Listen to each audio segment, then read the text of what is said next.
Salut tout le monde, j'espère que vous allez bien. Aujourd'hui, on s'attaque à un gros morceau de la finance, une entreprise exceptionnelle qu'on va analyser ensemble.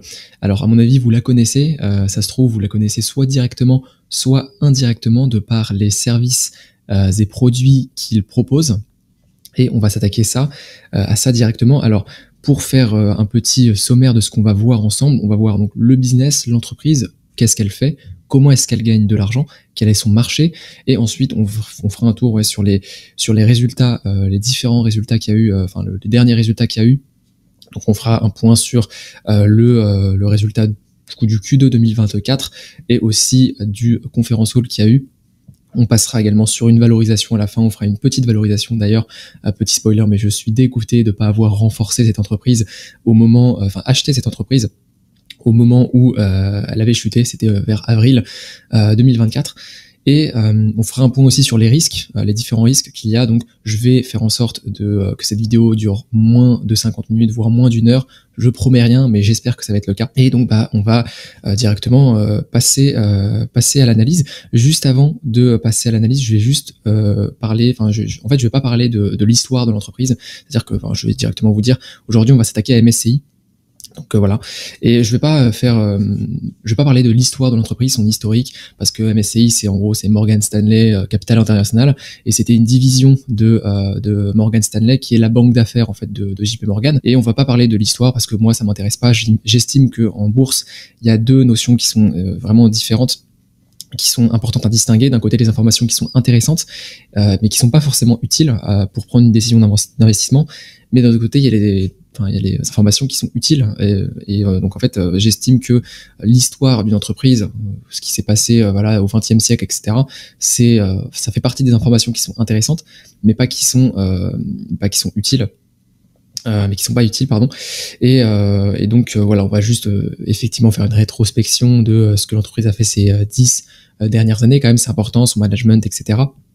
Mais on va pas parler de la scission qu'il y a eu, parce qu'il y avait une scission avec Morgan Stanley en 2007, et je crois même avant, et il y a eu l'IPO de MSCI justement en 2007. Bon, on va pas parler de tout ça, on va vraiment parler du business, et ensuite on fera un point sur les résultats. Donc c'est parti. Donc que fait MSCI? MSCI, c'est simplement un provider de data, de solutions financières à des entreprises financières, où en fait elle va aider ces entreprises-là à optimiser la gestion d'allocation d'actifs pour leurs clients. Donc en fait, les clients de MSCI vont majoritairement être des asset managers, des asset owners, donc en gros des propriétaires d'actifs, des assureurs, des banques, des brokers, etc., des conseils, des cabinets de conseil en gestion de patrimoine aussi, des family office, etc., etc. En gros, toutes les entreprises, beaucoup d'entreprises financières. Et aujourd'hui, ils ont plus de 7000 clients dans 95 pays, donc c'est quand même énorme. Et aussi, ce qu'ils vont distribuer, ça va majoritairement être, ils vont donner des indices, ils vont construire des indices plus ou moins personnalisés pour les clients, notamment, vous connaissez tous le MSCI World, qui est le produit le plus répandu chez MSCI et le plus vendu aussi.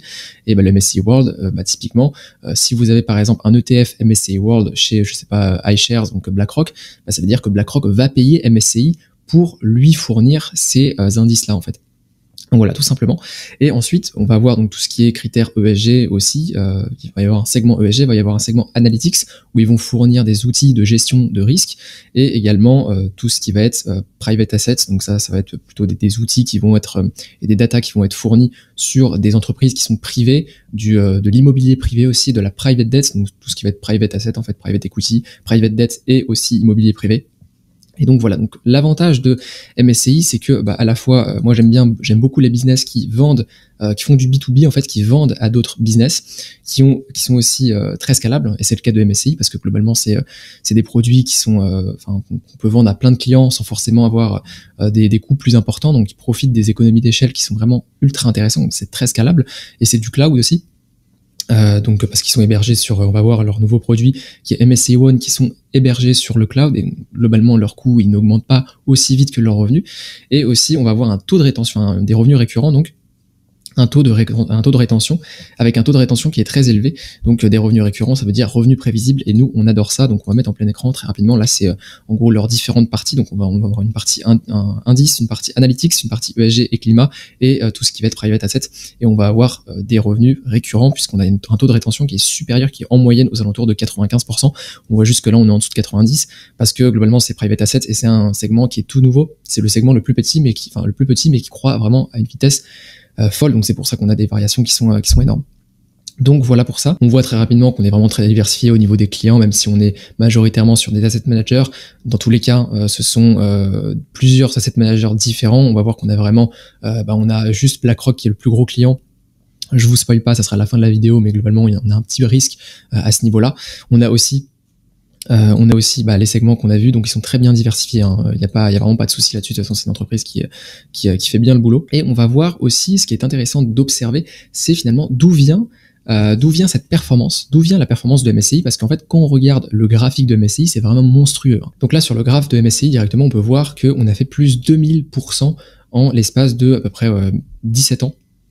Donc ce qui est juste énorme, hein, depuis 2007, plus de 1000% sans les dividendes. Je crois qu'avec les dividendes, en total return, on doit être aux alentours de, 22 à 25% par an, ce qui est juste exceptionnel et qui bat vraiment à plate couture le marché. Et en fait, quand on regarde, on pourrait se poser la question de comment est-ce qu'elle est, d'où vient cette performance, en fait, comment est-ce qu'on a fait cette performance.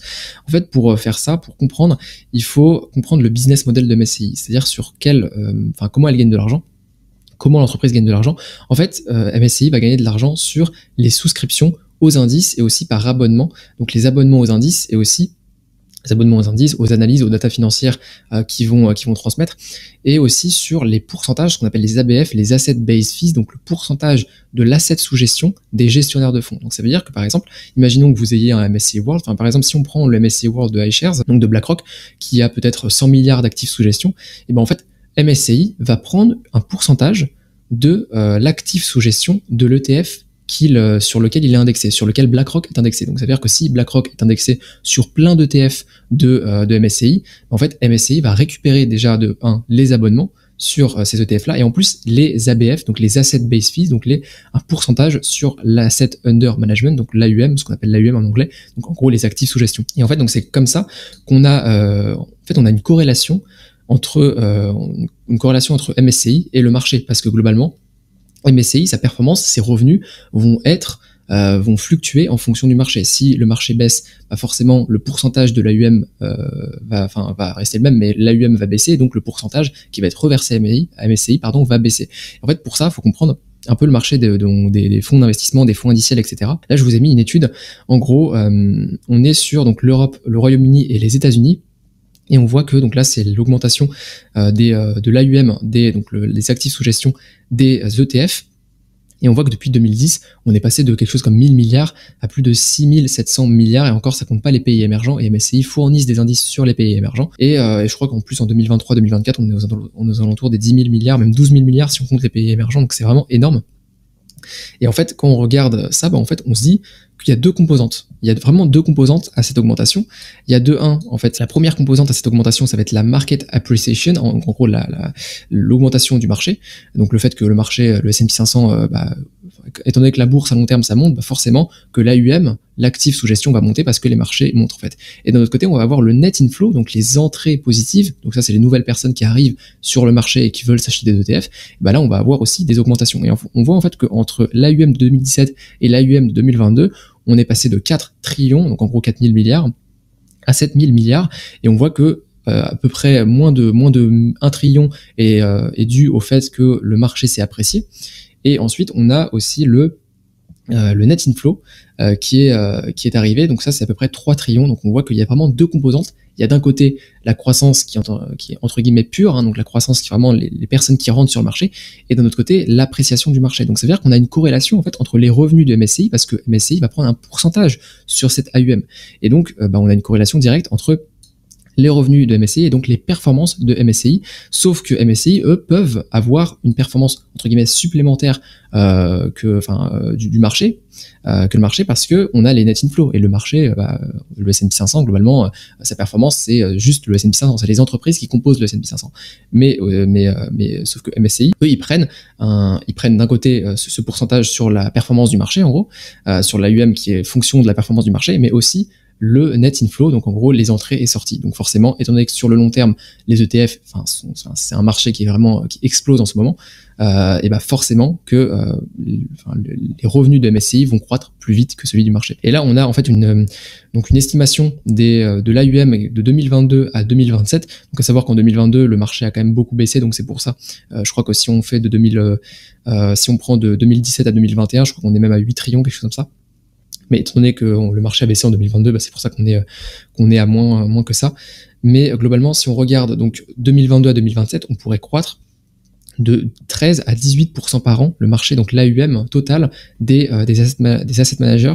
Donc ça, c'est vraiment très bien pour MSCI parce qu'eux, ils prennent encore une fois des abonnements et un pourcentage sur les indices en fait. Ici, on peut voir aussi que en fait, on a les ETF, c'est pas 100% du marché des fonds. C'est-à-dire que en 2022, on voit qu'il y a quand même une croissance entre 2016 et 2022. La proportion d'ETF a vraiment doublé, mais on voit que en fait, les ETF, c'est pas la grande majorité des fonds qu'il y a aux États-Unis. Là, c'est les États-Unis, c'est aussi le Royaume-Uni et l'Europe, mais on voit qu'il y a aussi de ce qu'on appelle des fonds mutuels. Donc en gros, ça va être tout ce qui est fonds de pension, etc. Et c'est des ETF, c'est des fonds qui sont beaucoup moins intéressant que les ETF parce qu'il y a beaucoup plus de frais. Et aussi, MSCI va gagner de l'argent sur ces fonds mutuels parce qu'ils fournissent des datas financières et des indices à ces entreprises financières tout simplement. Donc là, on va s'attaquer aux 4 segments de MSCI. Donc là, vraiment, comme on a vu tout à l'heure, donc là, il y a du boulot. Hein. Franchement, il y a pas mal de choses à voir. On va s'attarder au premier segment en premier, qui est le plus important, qui est celui des indices. Donc c'est là où ils ont vraiment déjà la plus grosse croissance, les plus grosses marges aussi. Donc c'est là où ils font vraiment le plus d'argent. Et on va voir ça ensemble. Donc premièrement, on voit qu'on a déjà, pour ce qui est de la répartition client, on est vraiment sur des asset managers. Encore une fois, ça va être... d'ailleurs, je crois que BlackRock prend 10% des revenus au total. Et je crois qu'ils prennent une très grosse partie de cette partie indice. Et donc voilà, donc ça va être vraiment les plus gros gestionnaires de fonds qui vont venir chercher les indices et se caler sur le MSCI World, tout un tas d'indices qui soient ESG ou pas d'ailleurs. Et en fait, quand on regarde donc la répartition, très rapidement, je vais mettre ça en grand, la croissance de ces revenus, elle est vraiment très impressionnante. Et c'est sûr que derrière, ça va avec le fait que forcément, on a eu une grosse appréciation du marché. Et en fait, on voit qu'on a une augmentation des ABF. Donc, les ABF, c'est les Asset Base Fees, le pourcentage qu'ils prennent sur les indices. On a en moyenne, depuis 2010, une croissance de 12% par an, ce qui est vraiment impressionnant. Et on a aussi donc les souscriptions. Donc là, ça va être tout ce qui est abonnement. On a vraiment ces deux composantes-là, à la fois les abonnements et à la fois le pourcentage qu'ils prennent sur l'AUM, en fait. Donc ça, c'est très intéressant. Et on voit aussi que la performance... Donc là, ça va être les revenus directement. Ça va être l'AUM des ETF qu'ils ont l'AUM de MSCI sur les ETF qui sont sur les ETF en fait. Donc en gros, tous les ETF qui sont indexés à MSCI vont avoir un AUM au total en 2024 de 1600 milliards, donc vraiment 1,6 trillion. Donc ce qui fait qu'on met en perspective là on est à peu près, donc là c'était en 2022, donc imaginons qu'on retourne à peut-être 10 000 milliards, quelque chose comme ça, on est à peu près à quasiment, oui, on est à 16% de l'AUM de tous les ETF sont indexés sur MSCI en fait. Donc c'est quand même énorme, c'est quand même pas mal. Et donc on est vraiment dominant sur ce marché-là. Et ce qui est très intéressant, c'est qu'on peut voir les deux composantes finalement de cette augmentation. On peut voir à la fois, donc là je vais essayer de le mettre en plus grand quand même. Je peux pas, c'est pas grave, je vais essayer de zoomer. Voilà, parfait. Là, on voit par exemple que comment est-ce qu'on est passé on va prendre 2023-2024, comment est-ce qu'on est passé en 2023 de 1469 milliards à 1632 milliards. On a en fait à la fois l'appréciation du marché qui est en vert, et on a les cash flows, les cash inflows, en gros le net inflow qui rentre, donc les nouvelles personnes qui investissent dans les ETF, qui font aussi grossir l'AUM. Et on a en fait ces deux composantes là, et on voit que en partie, par exemple en 2022, on a baissé parce qu'on a eu une forte dépréciation du marché, on a eu le S&P 500 qui a baissé, etc. Et donc forcément qu'on a eu un net inflow négatif, mais dans la plupart des cas, ce qu'on voit, c'est quand même on a un net inflow positif, et aussi la market, donc l'appréciation du marché est positive, étant donné que la bourse à long terme monte. On a vraiment ces deux composantes qui sont très intéressantes, à la fois on profite de l'augmentation du marché et aussi de l'inflow positif, donc le fait que de nouvelles personnes découvrent les ETF et même les fonds de manière générale et investissent dans les fonds, ce qui fait que ce qui profite à MSCI parce qu'ils prennent encore une fois un pourcentage là-dessus. Donc c'est vraiment c'est très intéressant, ça permet de retracer un peu comment est-ce qu'on a ces revenus-là, parce que ces revenus-là et donc cet actif sous gestion. Et là, on voit aussi, donc là, ça va être le taux de croissance des indices. Donc, on va avoir le taux de croissance des ABF aussi. Donc là, sur la courbe bleue, ça va être en gros le taux de croissance des abonnements. Donc, on peut voir quand même, on est sur une croissance à 2 chiffres. Et sur la courbe jaune, ça va être la croissance des ABF, donc du pourcentage qu'ils prennent. Et on voit que par exemple en 2021, étant donné qu'on a eu une forte appréciation du marché, on a eu une croissance des ABF qui était juste énorme, alors qu'à côté, quand on est redescendu en 2022, on avait eu une croissance qui était négative, forcément parce qu'on avait eu une baisse de l'AUM en fait.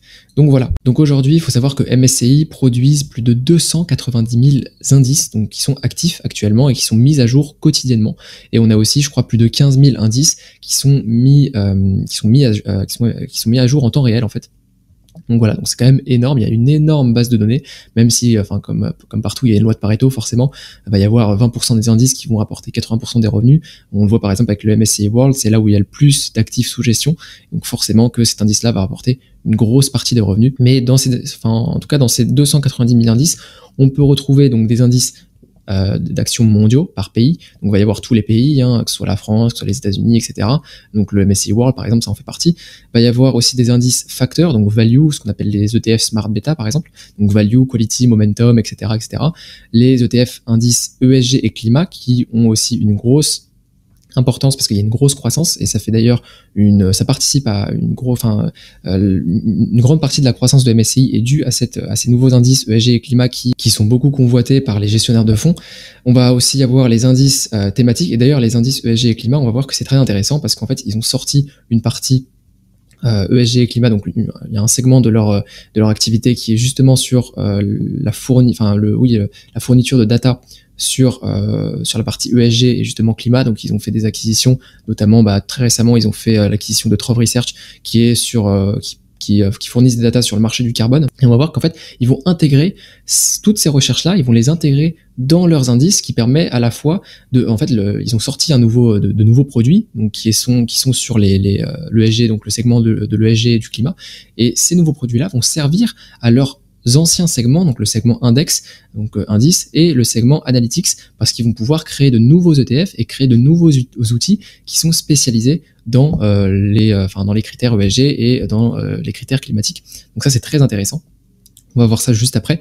Ensuite, on va voir les indices thématiques, donc par exemple l'intelligence artificielle en ce moment, les indices d'actifs immobiliers, les indices obligataires, et on va voir aussi des indices qui sont personnalisés et qui sont globalement dans toutes ces catégories-là, et qui vont être plus ou moins personnalisés en fonction de ce que le gestionnaire de fonds demande, tout simplement. Donc maintenant, pour la partie analytics, on va, en gros, MSCI va fournir des outils de risk management. Donc en gros, elle va permettre aux entreprises financières de construire et d'optimiser leur portefeuille, leur allocation d'actifs en fonction de différents critères. Donc ça va être des critères comme les risques, ça va faire une analyse globale des risques, donc des risques liés à l'entreprise, de crédit, de liquidité, de marché, les risques ESG aussi, les risques de taux d'intérêt, etc., etc. Et donc là aussi, on voit qu'on a vraiment une très bonne répartition, que ce soit géographique ou même par client. Comme d'habitude, on a une forte pondération des asset managers, mais dans tous les cas, ils sont diversifiés à ce niveau-là, donc il n'y a pas de souci. Et aussi, on a une forte croissance. On voit qu'on a, une forte croissance. Non, justement, mais on va voir que c'est très intéressant quand même, parce qu'on a eu des marges qui ont doublé, en fait. Entre 2010, je crois que c'est 2010, entre 2010, 2011 et 2024, on a eu des marges qui sont passées de 25% à 50%. Donc ça veut dire quoi? Ça veut dire que, imaginons que vous faites 100 de revenus et que vous passez de 100 à 200. Mais que derrière, vous doublez les marges. Donc ça veut dire que, imaginons que vous avez une marge de 25%, donc sur 100 de revenus, vous allez gagner 25, et sur 200 de revenus, vous allez gagner aussi 50. Donc voilà, c'est 25%. Mais par contre, si vous passez de 100 à 200 en termes de revenus et que vous doublez les marges, derrière vous allez faire x4 sur votre revenu net. Et c'est ce qui s'est passé en fait avec ce segment, c'est qu'on a eu un doublement des marges parce que forcément MSCI profite d'économies d'échelle qui sont très importantes par rapport à leurs coûts. Donc forcément que on va avoir, ils peuvent proposer leurs produits à plusieurs clients sans que forcément leurs coûts se multiplient derrière. Donc ça c'est très intéressant. Ce qui fait que on va passer par exemple de revenus, on passe de 100 à 200 et derrière on va non pas avoir 50 de bénéfices nets avec 25%, mais on va avoir 50% de marge, ce qui fait que sur 200 de revenus, on va avoir 100 de revenus, donc fait x4. Donc c'est ça qui est très intéressant aussi. Même si forcément on a une croissance du revenu global qui est moins forte que la partie indice, mais de notre côté on va avoir d'autres segments qui vont compenser, notamment le segment de l'ESG et du climat, où on va avoir là tout un tas de vraiment une énorme croissance. On va voir ça ensemble. Donc en gros, ce segment permet aux entreprises de mieux comprendre les enjeux ESG et climatiques pour optimiser la gestion de leur portefeuille. Donc tout ce qui est notation ESG, vous l'avez déjà vu passer dans certains rapports. Il y a cette notation ESG qui apparaît et parfois on a le petit logo de MSCI et on a notamment l'acquisition notamment de Trove Research qui est spécialisée dans le marché du carbone, des émissions de carbone, etc. Aujourd'hui, il faut savoir que MSCI est le premier fournisseur d'ETF ESG en action. On est le premier fournisseur aussi d'ETF climat en action. Et 47 des 50 plus gros asset managers utilisent les produits et services du segment ESG. Donc ça, c'est vraiment très, c'est un avantage concurrentiel qui est monstrueux. On a aussi 43 des 50 plus grands asset managers qui utilisent les produits et services du segment climat. Donc là aussi, on a vraiment un très fort moat là-dessus. Pour ce qui est de la croissance, là aussi on est vraiment très bien. Depuis 2010, on a une croissance vraiment de 29% par an et c'est notamment depuis 2018 où on a la forte croissance des indices ESG. Donc là c'est toute la partie ESG qui sont intégrés dans la partie indice. Donc là c'est vraiment très intéressant. Et là on voit qu'on a vraiment une forte croissance parce que c'est vraiment très demandé par les assets, par les gestionnaires d'actifs. Donc ça, c'est vraiment très intéressant. On voit que juste ce segment-là prend 47% par an de performance, de croissance. Donc c'est juste énorme. Après, forcément, on peut pas normaliser, cette croissance ne va pas durer. Il va y avoir une normalisation de la croissance tôt ou tard. Mais globalement, on est quand même sur un segment qui croît à 2 chiffres. Donc ça, c'est vraiment très, très intéressant. Et là aussi, on peut voir justement les deux composantes à cette croissance-là sur les actifs sous gestion, sur les ETF. ESG, et on peut voir que là on est sur le cash inflow et outflow, donc les entrées d'argent pour ce qui est des US, on est en négatif, donc là c'est du Q2 2023 au Q2 2024, en gros le trimestre de 2023, le deuxième trimestre 2023 et le deuxième trimestre 2024, on voit qu'on a des sorties d'argent sur les ETF aux US, on voit qu'on a des entrées d'argent sur les marchés développés, tout sauf les US, donc globalement l'Europe, l'Australie, le Canada, etc. Et on va avoir aussi les pays émergents où on a un inflow positif et on voit que ce qui fait la forte performance, ça va être de 2023 à 2024 en tout cas les conditions de marché qui ont fait que on a une forte appréciation du marché et donc forcément étant donné que le marché a fortement progressé, les AUM, les actifs sous gestion ont aussi fortement progressé, donc ça c'est très intéressant. Alors ici on voit justement les deux types de revenus, donc à la fois les souscriptions, donc les abonnements et les ABF pour ce qui est de l'ESG et du climat et on voit que pareil il y a de la croissance donc c'est très bon.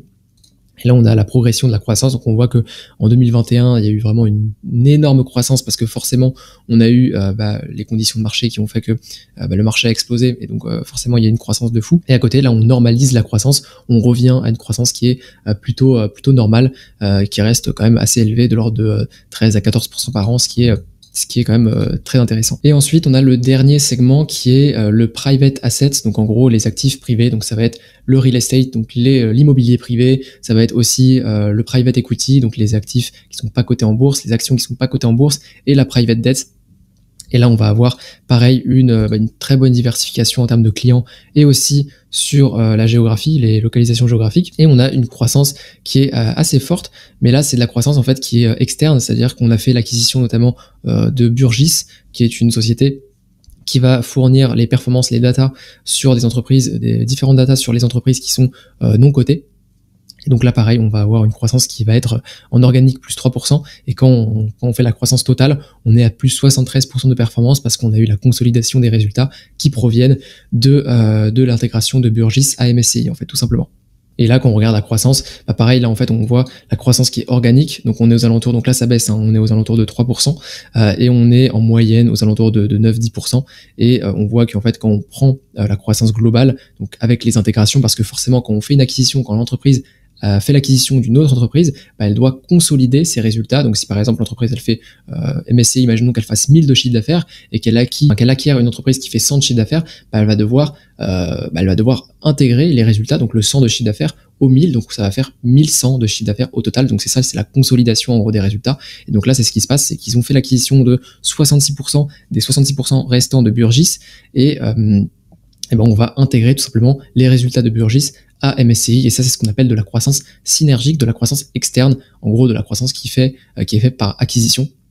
Et on voit que c'est ce qui fait la performance de plus 73% depuis quelques quarters. C'est justement cette intégration à MSCI tout simplement. Maintenant, très rapidement sur MSCI One. MSCI One, ça va être la plateforme qui centralise toutes les solutions proposées par MSCI, et c'est d'ailleurs hébergé par Azure, donc par le cloud de Microsoft.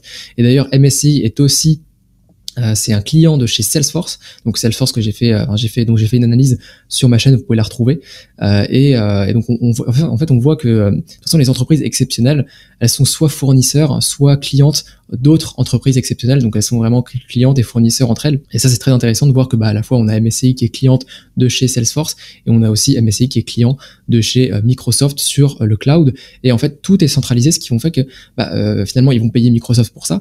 Mais ce qui est génial avec ce type de business, c'est qu'en fait c'est très scalable, parce que pour ce qui est des coûts, en fait d'ailleurs ça on va le voir dans la partie juste après pour ce qui est au niveau des marges, mais en termes de coûts en fait, vous pouvez par exemple confectionner un produit, vous faites un produit, par exemple vous faites un indice, le MSCI World, et d'un autre côté que vous ayez 100 clients ou 1000 clients, vous n'allez pas faire x10 sur vos coûts. Par contre vous allez potentiellement faire x10 sur vos revenus. Et donc ça c'est ce qu'on appelle les économies d'échelle. Vous allez faire vous allez faire des économies sur les coûts qui sont en moins par rapport à ça.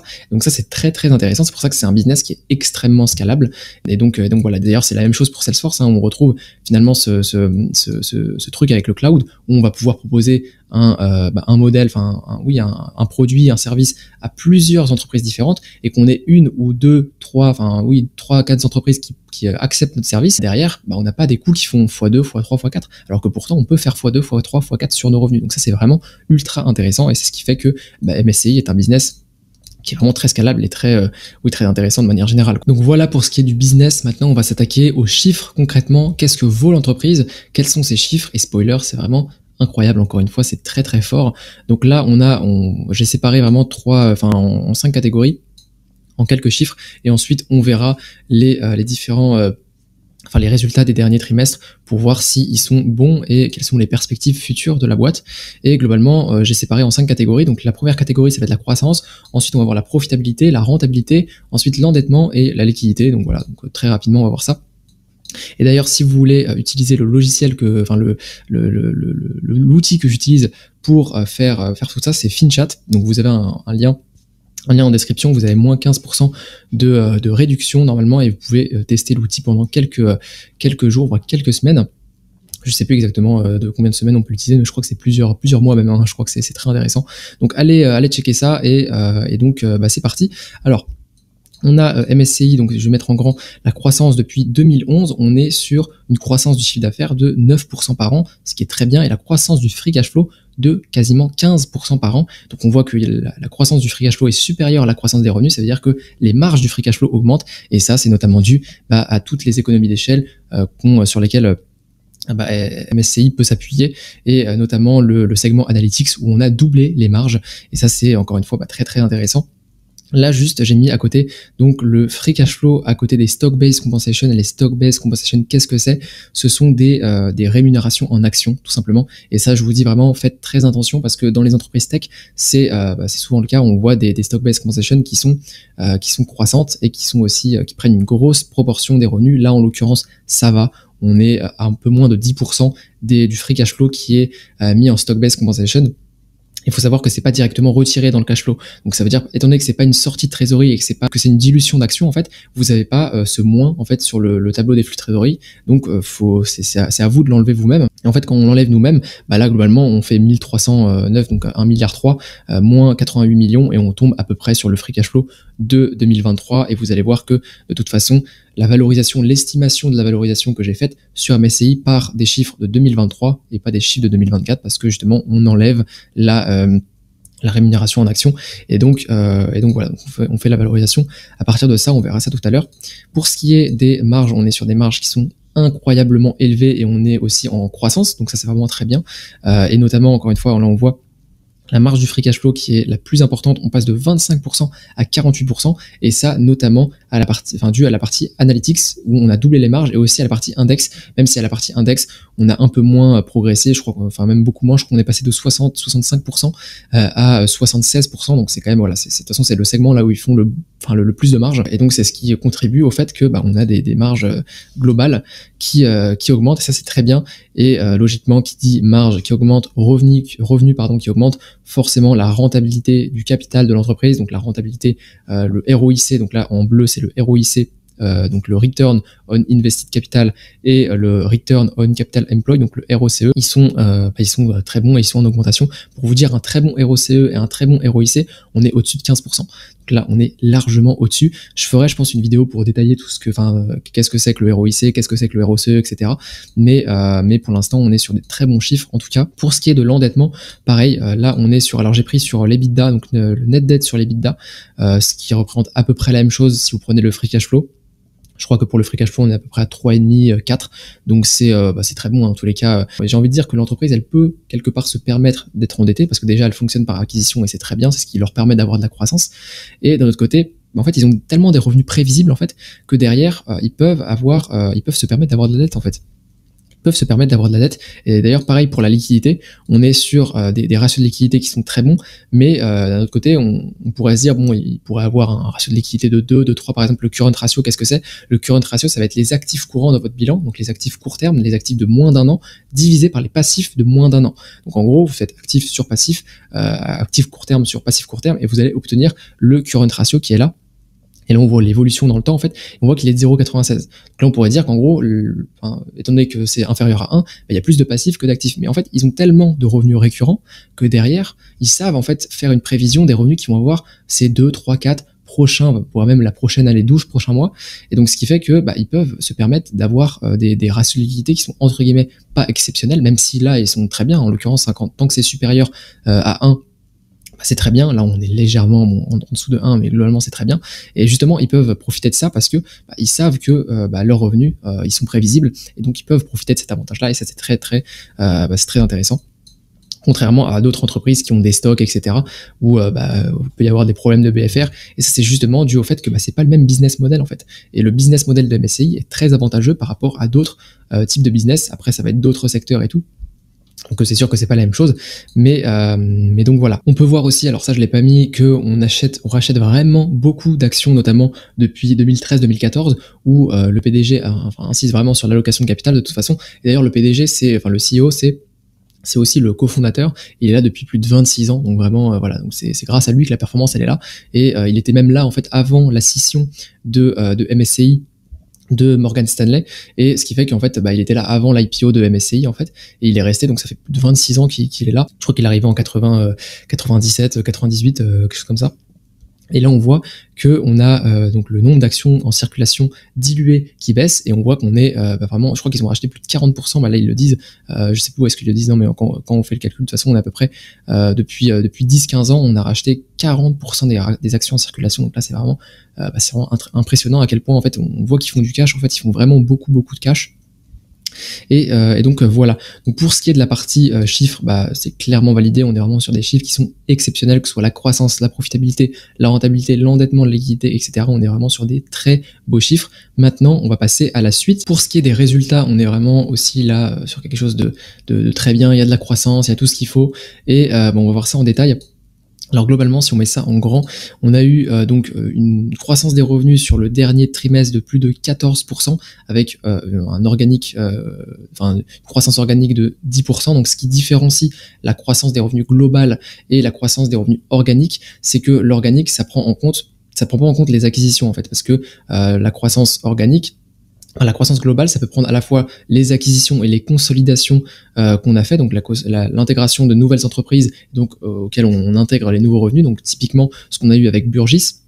Avec Burgiss, je vous remonte juste ici, mais on a eu une intégration des revenus, ce qui fait qu'on a eu plus 74% sur les revenus, alors qu'en organique, en croissance organique, on a eu une croissance seulement de 5, 4 et 3%. Et en fait, là, c'est la même chose. C'est-à-dire que quand on regarde la croissance qui est organique, on est à quasiment 10%, et quand on regarde la croissance totale, on est à 14%. Dans tous les cas, c'est vraiment une très belle croissance.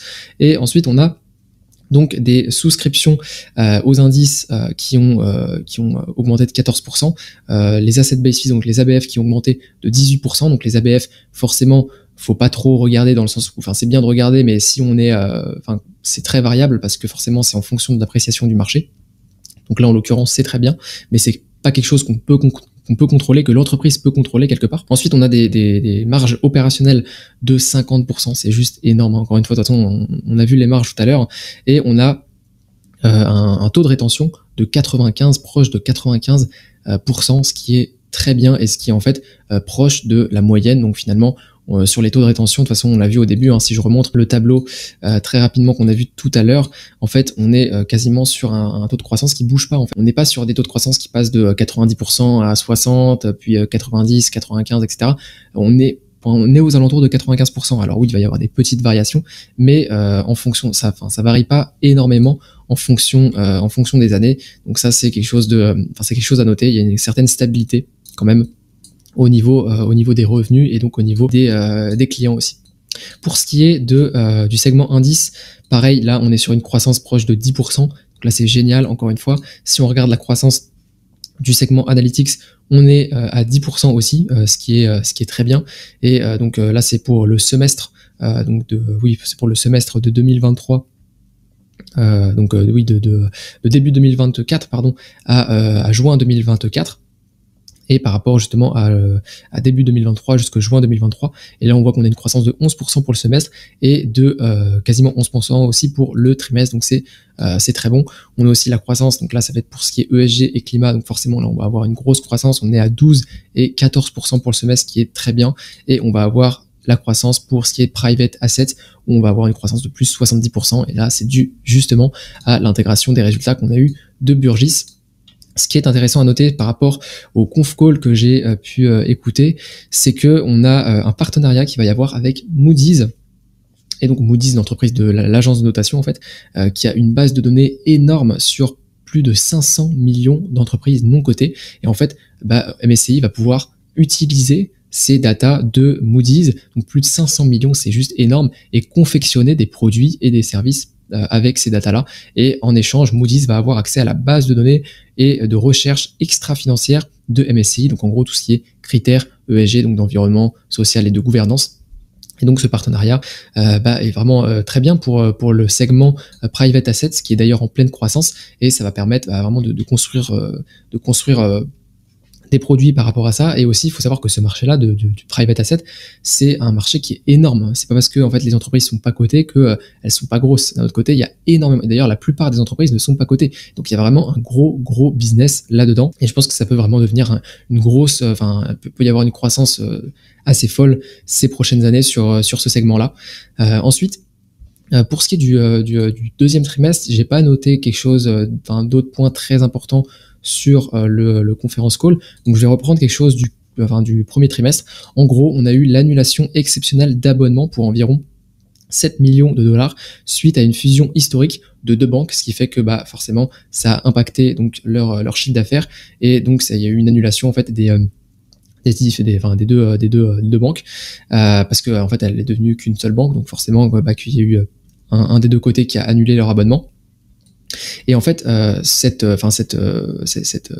annulation d'abonnement a conduit à une chute de MSCI, et ça, on va aller voir, je vais vous montrer sur le graphique directement. Donc là, je suis sur le graphique de MSCI, et on voit en fait directement que on était, je crois qu'il y a eu l'annonce le 22 avril, et voilà, donc là j'ai mis juste ici. Donc je vais enlever ça, on n'y voit rien. On voit qu'on a baissé de 15% suite à cette annulation, alors qu'en soi c'était juste une annulation, et ça le management l'a précisé durant le conf call du Q1, c'était une annulation qui était exceptionnelle, qui était ponctuelle en fait, c'était pas quelque chose qui était répétitif, c'était quelque chose vraiment d'exceptionnel, et que finalement ça allait s'arranger sur les prochains trimestres, et qu'il n'y allait plus avoir ça. Et suite à cette annonce, et là on voit vraiment que le marché, c'est incompréhensible. Parfois le marché est incompréhensible, et parfois il nous donne des occasions. Et là globalement on a eu une chute de 15%. Personnellement j'ai pas renforcé parce que pour moi j'ai pas acheté la boîte parce que pour moi c'était trop cher, c'était encore trop cher. Mais avec le recul je pense que j'ai eu tort en fait, parce que en fait on était sur des price to free cash flow à peu près de, si on regarde le price to free cash flow qu'on a chuté, on était aux alentours, donc si je me mets ici, on était aux alentours de 29, donc à peu près 30. Mais si on actualisait ce price to free cash flow avec les revenus qui allaient sortir, parce qu'il y avait le trimestre qui allait sortir, le prochain trimestre qui allait sortir, on était sur des price to free cash flow d'à peu près, je crois 26, 27, donc ce qui est beaucoup plus faible. Et en fait, là, ça devient un prix qui est vraiment très intéressant. Et de toute façon, s'en est suivi derrière. De toute façon, le marché m'a donné tort quand j'ai dit que je voulais pas réinvestir parce que c'était trop cher. Le marché m'a donné tort parce qu'on a eu une poussée de plus 26% derrière. Donc c'est impressionnant. Et donc voilà, tout simplement. Donc là maintenant, on va passer à la valorisation. Donc la valorisation, quoique on va faire les risques avant. On va faire les risques. Les risques, alors j'en ai repéré 3. Il y a principalement le risque du client. Faut savoir qu'aujourd'hui, BlackRock, c'est les premiers clients de MSCI, et on voit l'évolution du pourcentage de revenus, des revenus provenant de BlackRock, et on voit qu'on est à peu près aux alentours de 10%. Et faut savoir que BlackRock, c'est vraiment leur seul très gros client, donc ils peuvent négocier. Ça, je l'ai mis juste ici. Ils peuvent négocier. Donc le top 8 des indices MSCI, c'est des ETF de BlackRock avec plus de 450 milliards d'encours sous gestion. Et donc, ils ont un pouvoir de négociation important sur MSCI. Donc, ça veut dire que si demain BlackRock ils disent, en fait, vos frais là, on va baisser un petit peu, MSCI quelque part, ils peuvent rien dire. Enfin, si, ils peuvent dire, évidemment qu'ils peuvent négocier, mais quelque part, BlackRock, étant donné qu'ils font partie de 10% des revenus, ils ont 10% des revenus, forcément qu'il y a un impact sur le pouvoir de négociation. Et d'un autre côté, on a aussi, alors ça je vais le mettre juste après, on a qu'en fait BlackRock c'est 10% du chiffre d'affaires, et je crois que le deuxième, même les 10 suivants, en fait les 10 clients suivants qui suivent BlackRock derrière, donc les 10 plus gros, on est je crois à 10% des revenus pour le total. Donc ça veut dire qu'on a à peu près 1% par client. Donc ça veut dire qu'il y a juste BlackRock qui apporte 10% du revenu. Donc c'est vraiment que BlackRock en fait qui rapporte 10% des revenus. Donc c'est quand même important. Ensuite on a les risques opérationnels. Donc là c'est notamment MSCI One qui est basé sur Azure. Donc si par exemple Microsoft, il y a eu un problème, opérationnel. C'était pendant le mois de juillet ou le mois d'août, si je dis pas de bêtises, où il y a eu tout un tas d'entreprises qui pouvaient pas accéder à leur serveur, et parce qu'il y a un problème. Donc ce type de problème en fait peut très clairement arriver à MSCI, étant donné qu'ils sont basés sur Azure, et donc ça affectera forcément les performances de MSCI, quoique je pense que c'est plus on va dire une occasion de renforcer qu'autre chose, parce qu'on sait que ce genre de truc ça dure pas très longtemps, ça se renforce, mais en tout cas ça peut, des clients peuvent partir de MSCI juste pour ce type de problème en fait. Donc c'est plutôt ça le problème, c'est le fait que des clients annulent leur contrat, ou même terminent leur contrat une fois que justement ils sont clos. Ensuite on a le risque de l'actionnariat. Alors ça c'est pas un risque que j'ai vu notamment dans les rapports annuels, mais en fait les fonds qui sont les premiers actionnaires de MSCI, ce sont BlackRock et Vanguard. Et donc BlackRock, c'est, je crois, le premier ou le deuxième, je sais plus, ils ont 10% de la boîte. Donc forcément qu'ils ont un pouvoir ils ont un pouvoir dans l'entreprise. Et étant donné qu'ils travaillent pour BlackRock, ils peuvent dire, ok, on va baisser les frais, par exemple sur certains indices, et favoriser BlackRock par rapport à MSCI. Donc ça c'est un peu un cercle vicieux, c'est-à-dire que BlackRock ils profitent des services de MSCI, mais d'un autre côté ils sont aussi actionnaires de MSCI, ce qui fait qu'ils peuvent décider de comment est-ce que les décisions sont prises dans le management de MSCI, quoi. Donc c'est un peu un cercle vicieux, le chien qui se mord la queue. Mais en tout cas, bon, ça reste quand même 10%, donc c'est une grosse partie du. Ils prennent 10% des revenus et aussi ils ont 10% de la boîte. Donc voilà, donc ça fait partie des risques. D'un autre côté, moi je pense que c'est pas forcément problématique. Je pense que c'est une entreprise vraiment qui est exceptionnelle dans sa globalité, que ce soit au niveau de ses revenus, de sa rentabilité, même son business model. Moi j'aime beaucoup le business model de MSCI. Donc voilà, maintenant on va passer à la valorisation. Donc maintenant pour la valorisation, on est parti sur deux types de valorisation comme d'habitude, le DCF, donc le discounted free cash flow, donc la méthode des flux de trésorerie actualisés, et ensuite les multiples. On va commencer avec le DCF qui est le plus intéressant quand même. On a fait donc un scénario avec 8% de croissance pessimiste, un scénario normal de 10% de croissance pour ces 10 prochaines années et de 12% de croissance pour ces 10 prochaines années, qui est donc le scénario optimiste. Quand je dis 8, 10 et 12%, c'est bien évidemment des croissances composées par an, donc c'est 8% par an, 10% par an, 12% par an. Et là, en fait, on a les prix auxquels il faut acheter, entre guillemets, à l'action avec notre estimation. Donc, si par exemple, on veut un rendement de 12 ou 11% par an, on est aux alentours de 400, 440. Donc, si on fait le milieu, au milieu, on est à peu près 420 au niveau de la fair value, ce qui est, selon moi, beaucoup plus réaliste, en fait, que aujourd'hui. Aujourd'hui, on est vraiment beaucoup trop cher, hein, faut vraiment se l'avouer. On est sur un price to free cash flow de 34, ce qui est vraiment élevé. Et de toute façon, c'est une boîte de croissance, hein, et vous savez ce que je pense des entreprises de croissance. On est vraiment le problème, c'est que si on n'honore pas les résultats à court terme, forcément que ça va baisser et que globalement le marché va corriger. Et c'est justement en fait à ce moment-là, quand le marché corrige, qu'il faut s'y intéresser et qu'il faut se dire, ok, bon, est-ce que le marché a surréagi ou pas par rapport aux résultats? Et c'était typiquement le cas. C'est pour ça que de toute façon, je suis dégoûté de pas avoir renforcé à ce niveau-là. C'était typiquement le cas quand on était en avril, quand il y a eu l'annonce du fameux du problème qu'il y a eu de l'annulation de l'abonnement d'un des clients qui n'affectait quasiment rien au niveau des revenus de MSCI et qui pourtant a chuté de 15%. Donc voilà, je ferai plus la même erreur par la suite. Et en tout cas, donc voilà, donc c'est tout pour cette valorisation pour le scénario, enfin pour le DCF. Maintenant, pour ce qui est des multiples, c'est la même chose en fait. Quand on prend, donc là c'est pareil, c'est le graphique de FinChat, on est à 30 fois le cash flow, donc là actuellement on est à 34, là j'avais pris ce graphique un peu avant, et on est sur une médiane, en fait quand on fait la médiane, on est aux alentours de 34, donc c'est extrêmement, 34 ou 33, je sais plus, ouais 33.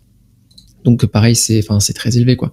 C'est très élevé et donc forcément que il y a des attentes qui sont extrêmement élevées. Alors que quand on regarde par exemple sur 2015, 2016, 2017, 2018, 2019, en fait on était sur des valorisations qui étaient ok quoi. On était sur des valorisations qui étaient de l'ordre de entre 20 et 28 fois les bénéfices. Bon, il y a eu des pics, hein, c'est sûr. Et derrière, on a eu des corrections directes parce que les revenus sont fortement appréciés. Donc globalement, en fait, on était sur des valorisations qui étaient correctes. Alors qu'aujourd'hui, depuis Covid notamment, on est sur des valorisations qui sont juste pas possible en fait, c'est pas possible. Et là notamment c'est quand le marché a fortement monté, on a eu une valorisation qui était juste folle, et on voit qu'en fait entre ici, et ça c'est ce qui est intéressant, je l'avais dit dans une de mes vidéos, c'est que en fait quand on passe de ici par exemple, donc on est aux alentours de on est avril 2021. Avril 2021, on est à peu près au même prix que le juin 2024. Pourquoi? Parce qu'en fait les multiples ont été divisés par 2. Donc ça veut dire que les multiples ont été divisés par 2 et les bénéfices ont fait x2. Donc même si les bénéfices ont fait x2, derrière vous n'avez pas fait x2 au niveau de votre investissement parce que les multiples ont été divisés par 2. Donc c'est pour ça que quand vous faites un investissement, jouez vraiment sur les deux composantes, à la fois le multiple, à la fois le prix auquel vous payez, et à la fois aussi la croissance potentielle que vous avez dans le futur. Donc ça c'est très important. Et donc c'est tout pour cette petite valorisation. Donc voilà, on arrive au terme de cette analyse. N'hésitez pas à me dire ce que vous en avez pensé en commentaire. N'hésitez pas aussi à me dire si vous avez MSCI ou pas en portefeuille, et donnez-moi des noms d'entreprises analysées, hein, comme ça j'irai faire un tour, même si j'ai quand même une sacrée watchlist à regarder. Et donc voilà, c'est tout pour cette vidéo, et puis on se dit à la prochaine.